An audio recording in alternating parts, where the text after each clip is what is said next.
Well, we talked before the game about how you guys have been more competitive recently. Where did you feel like you saw maybe some slippage tonight? To be honest, just the level of physicality from the beginning wasn't what we look at as what we are. Period. Like that's we talked about it after the game. It's like, listen, this is the first time in a second that the product that you guys that we were putting out there just wasn't there. I mean, that obviously starts with me always. So making sure, a little bit of prosperity, and we came in and just we weren't grabbing, holding, controlling. The level of physicality wasn't to the level that we draw a line in the sand and say this is what it's going to be. Yeah. Obviously, Bron and Luka, phenomenal players that Yep. are able to pick things apart. What were you seeing? You mentioned your shell defense before the game and that help side, and how they were dissecting that.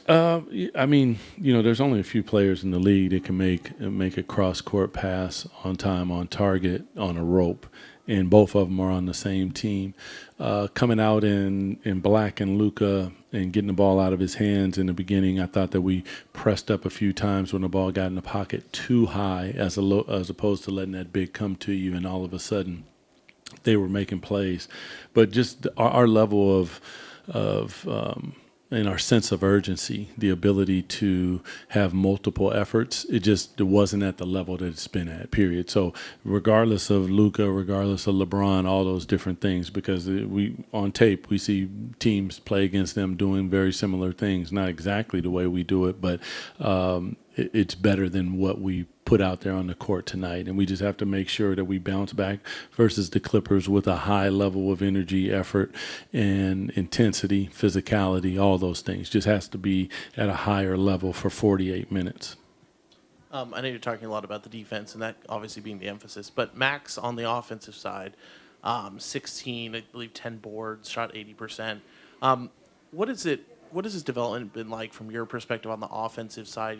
Some young players, maybe 4 shots here and there, but he's been pretty efficient and been putting up some numbers. One thing that I like about Max is his poise. Like he catches the ball in the pocket, and I thought early he wasn't exactly sure. He's playing with Hall of Famers and DeMar and Russ and different things, and I think he was a little like, what do I do with it? And all of a sudden he found his little push shot. He's aggressive. When he's open and he has time, he shoots the three-pointer, which I'm totally okay with. But then I think you're starting to see him pump fake, put it on the floor. He did it tonight, gets inside and shoots a nice little floater.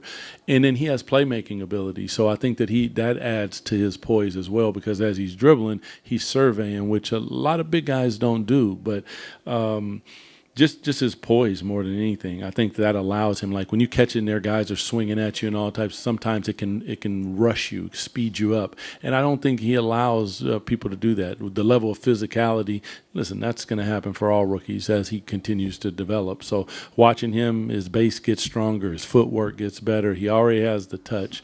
A lot to be excited about with Max.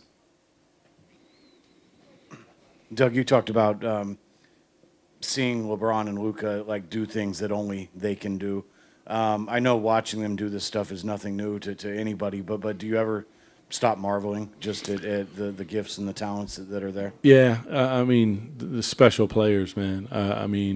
First of all, their size to be able to see over a lot of defenses. Then they've experienced so many different things throughout their paths that whether it's doubles from the top, doubles from the baseline, doubles as you come across half court, unders, overs, solos where you just run out of the corner and hit them, that they're dissecting the game at a really, really high level. That's why the level of physicality with them has to be there to where, because if Luka or LeBron are handling the ball and they're surveying the situation, that puts you at a disadvantage.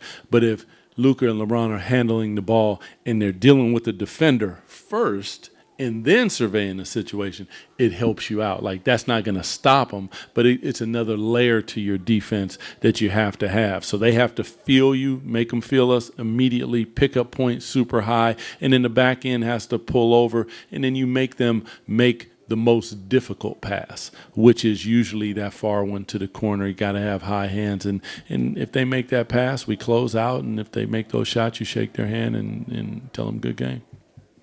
How much do you feel like your guys' turnovers tonight contributed to those defensive struggles? Yeah, I mean, a lot of our defense actually is bad offense sometimes, whether we're shooting bad shots, whether we're turning the ball over, live ball turnovers, they're getting downhill, and all of a sudden they're getting out in the open court. So that definitely helps. I think most times when you see something like this, you look at the turnovers and you go, 19 turnovers, 23 points. In my opinion, that's a lot of the game right there, because if we shoot good shots, if we take care of the basketball, even in the open court, 2-on-1s, 3-on-2s, we can't allow those opportunities to get away. Like, sometimes guys gonna make a play. Totally understand. But most times you drive that ball till they stop you. Once they stop you, you drop it to your teammate. Just simple, fundamental basketball.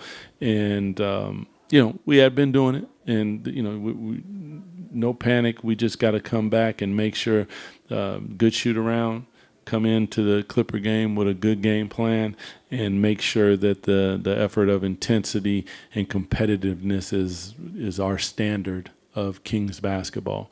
And that was it, spotty and unacceptable. And like I said, that always starts here. How much of that lack of physicality you're talking about is what you saw in that second quarter? Was that a message at halftime, and you see those, I guess, maybe didn't play out with those quick timeouts in the third quarter? Yeah. You always want to be the coach that's watching a coach call a timeout at the beginning of the third. We talked about it, but it just wasn't there for whatever reason. And that's number one. Before you get into the X's and O's, before you get into what plays to run, before you get into what coverages to play on the defensive end, there has to be a level of physicality that makes your opposition uncomfortable. Once that happens, now we go to the next layer of things before we even get to all the other stuff. And the game plan was the game plan, but you throw the game plan out the window until you get the level of competitiveness that you're looking for. Defensively, it seems like we're seeing him in a lot of different coverages. Yeah. How much is that you get in a feeling process for what's the most optimal thing, and how have you seen him respond to that? In that's a tough one with him and Dylan. I feel, because you got to experiment. You do it in practice, but practice is one thing. In the game, like, can we read, which is switching 1 through 5? Which will put him in a position where we want to see if he can move his feet. Can he stay in front and just like keep the ball in front of you? If the guy shoots a 3, make sure that you contest it without fouling, and then we rebound the basketball. He showed the ability to do that. So sometimes we trust him in that. I think Dylan is very good. A lot of the guards that he switches out on, I think he moves his feet, contests. So with both of those guys, as they continue to understand angles, they get better with their base and their fundamentals, it'll turn our defense into another layer, meaning that we can switch, keep the ball in front of us, and be in the gaps and make teams settle for shots that they don't want to shoot, as opposed to the big pins down. Now the guard's trailing, big's not there, they're getting in the paint, big's rolling. It's just a domino effect that if Dylan and Max can switch out, like I think that they can, it helps us mightily.